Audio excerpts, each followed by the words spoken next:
আমরা আগে ভাবতাম যে কিয়ামতের মাঠের কি প্রয়োজন ছিল, বিপদের মধ্যে আছি আমরা, কিয়ামতের মাঠের কি দরকার ছিল?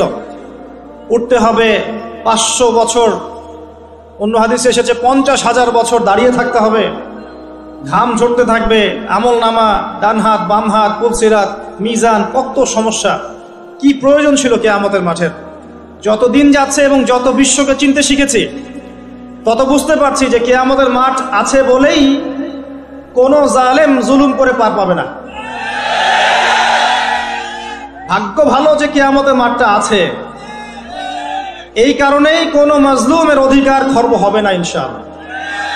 সবকিছুর ফয়সালা দুনিয়াতে হবে না, আপনি সবকিছু দুনিয়াতে ডিল করতে পারবেন। যাই হোক, সূরা হাক্কার মধ্যে বলা আছে 8 জন ফেরেশতা আরশে আজিম টেনে নিয়ে আসবে কিয়ামতের মাঠে। যে প্রসঙ্গে কথাটা বলতে চাচ্ছি সেটা হচ্ছে, আল্লাহ পাক এই কিয়ামতের মাঠে 7 শ্রেণীর মানুষকে আরশের ছায়ায় ছায়া দিবেন।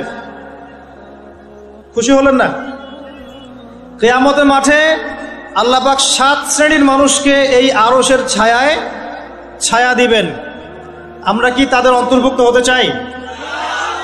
চান না? এই হাদিসে এসেছে সহিহ বুখারীর মধ্যে 660 নম্বর হাদিস, সহিহ মুসলিমের মধ্যে হাদিসটা আছে।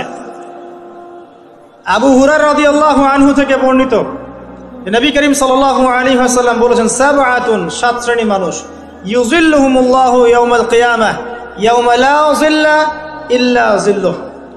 কিয়ামতের মাঠে 7 শ্রেণীর মানুষকে আল্লাহ পাক তার আরশের ছায়ায় ছায়া দিবেন, যেদিন এই ছায়া ব্যতীত অন্য কোনো ছায়া থাকবে না।